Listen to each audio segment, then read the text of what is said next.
أعوذ بالله من الشيطان الرجيم بسم الله الرحمن الرحيم اعوذ باللہ من الشیطان الرجیم بسم اللہ الرحمن الرحیم نحمدہ ونصلی علی رسولہ الکریم اما بعد السلام علیکم ورحمۃ اللہ وبرکاتہ.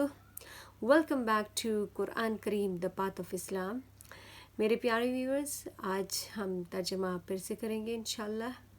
ہم سیم سورہ بقرہ میں ہیں، دوسرے جز میں ہیں، اور ہمارا ترجمہ شروع ہوگا آیت نمبر 186 سے. بہت ہی خوبصورت باتیں ہیں، بہت ہی مفید سبق آموز باتیں ہیں. سو چلے آتے اپنے ترجمے کی طرف. اعوذ باللہ من الشیطان الرجیم بسم اللہ الرحمن الرحیم.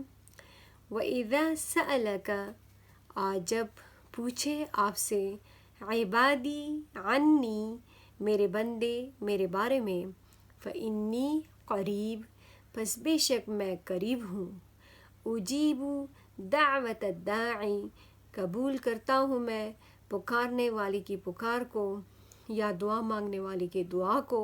اذا دعانی، جب دعا مانگتا ہے وہ مجھ سے یا جب پکارتا ہے وہ مجھ کو. فَلْيَسْتَجِيبُوا لِي، پس چاہیے کہ کہنا قبول کرے وہ میرا. وَلْيُؤْمِنُوا بِي، اور چاہیے کہ ایمان لائے وہ مجھ پہ. لَعَلَّهُمْ يَرْشُدُونَ، تاکہ وہ راہ پالے. بہت ہی خوبصورت بات اللہ تبارک و تعالیٰ نے یہاں پہ فرمائی ہے. وَإِذَا سَأَلَكَ عِبَادِي عَنِّي فَإِنِّي قَرِيبٌ، اور اے پیغمبر جب آپ سے میرے بندے میرے بارے میں سوال کریں، بس تو کہہ دینا کہ فَإِنِّي قریب، بے شک میں اپنے بندوں کے بہت ہی زیادہ قریب ہوں. اجیب دعوت الداعی اذا دعانی، اتنا قریب کہ جب وہ مجھ سے کچھ مانگتے ہیں، کسی چیز کا سوال کرتے ہیں، تو میں ان کی دعا کو قبول فرماتا ہوں. اب بندوں کو کیا کرنا چاہیے؟ فَلْيَسْتَجِيبُوا لِي وَلْيُؤْمِنُوا بِي لَعَلَّهُمْ يَرْشُدُونَ، اب بندوں کو بھی چاہیے، میرے بندوں کو، کہ وہ میرا کہنا قبول کرے اور مجھ پہ ایمان لائے تاکہ وہ راہ پائے. دیکھیں کتنی پیاری بات اللہ تبارک و تعالیٰ نے یہاں پہ فرمائی ہے. احل لکم، حلال کیا گیا تم پہ، لیلۃ الصیام، روزے کی رات کو، الرفث، بے حجاب ہونا، الی نسائکم، اپنی بیویوں کی طرف. ہن لباس لکم، وہ بیویاں لباس ہے تمہاری، وانتم لباس لہن، اور تم لباس ہو ان کے. علم اللہ، جان لیا اللہ تبارک و تعالیٰ نے، انکم کنتم تختانون انفسکم، کہ تم خیانت کرتے تھے اپنی جانوں سے. فتاب علیکم، پھر رجوع ہوا وہ تم پہ. وعفا عنکم، اور درگزر کیا اس نے تم سے. فالآن باشروہن، پس اب مباشرت کرو تم ان سے. وابتغوا، اور ڈھونڈو تم، ما کتب اللہ، وہ جو کہ لکھ دیا اللہ تبارک و تعالیٰ نے، لکم تمہارے لیے. وکلوا، اور کھاؤ تم، واشربوا، اور پیو تم، حتی یتبین لکم، یہاں تک کہ ظاہر ہو جائے تمہارے لیے، الخیط الابیض من الخیط الاسود من الفجر، الخیط الابیض، سفید دھاگا، من الخیط الاسود، سیاہ دھاگے سے، من الفجر، فجر کے وقت. ثم اتموا الصیام الی اللیل، پھر پورا کرو تم روزے کو رات تک. ولا تباشروہن، اور مت مباشرت کرو تم ان سے. وانتم عاکفون فی المساجد، اس حال میں کہ تم اعتکاف کرنے والے ہو مسجدوں میں. تلک حدود اللہ، یہ اللہ کی حدیں ہیں. فلا تقربوها، پس مت قریب جاؤ تم اس کے. کذالک یبین اللہ آیاتہ، اسی طرح بیان فرماتا ہے اللہ تبارک و تعالیٰ اپنی آیتوں کو، للناس، لوگوں کو، لعلہم یتقون، تاکہ وہ پرہیزگار بن جائیں. ایک اور بہت ہی مفید بات اللہ تبارک و تعالیٰ اس آیت میں فرما رہا ہے کہ احل لکم لیلۃ الصیام الرفث الی نسائکم، حلال کیا گیا تمہارے لیے روزے کی رات کو بے حجاب ہونا اپنی بیویوں کی طرف. کیوں؟ کہ ہن لباس لکم وانتم لباس لہن، وہ لباس ہے تمہارے لیے اور تم لباس ہو ان کے لیے. پہلے ہم جب شروع میں اسلام رائج ہوا تو اس وقت یہ حکم تھا کہ عشاء کو مغرب کو روزہ افطار کرنے کے بعد آپ کھا سکتے تھے، پی سکتے تھے، اپنی بیویوں کے پاس جا سکتے تھے، ان سے آپ مباشرت رکھ سکتے تھے. لیکن اگر ایک بار آپ سو گئے تو سونے کے بعد آپ پہ اپنی بیویوں کے قریب جانا، کھانا پینا سب کچھ ممنوع ہوتا تھا.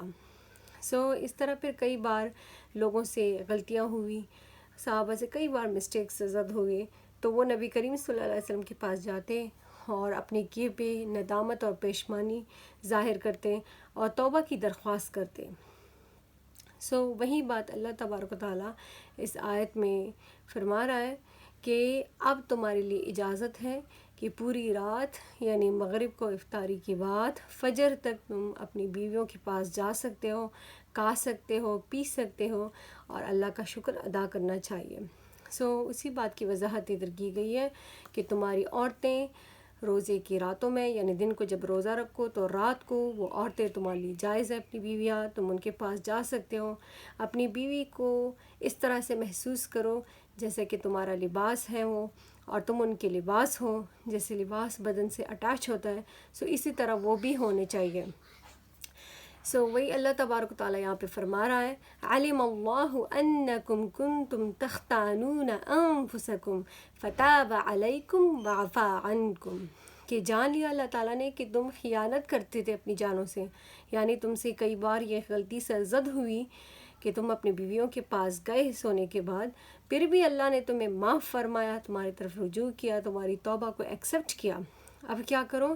فالآن باشروہن وابتغوا ما کتب اللہ لکم، اب تم جا سکتے ہو، اپنی بیویوں سے مل سکتے ہو اور ڈھونڈو وہ جو کہ اللہ نے تمہارے لیے لکھ لیا ہے.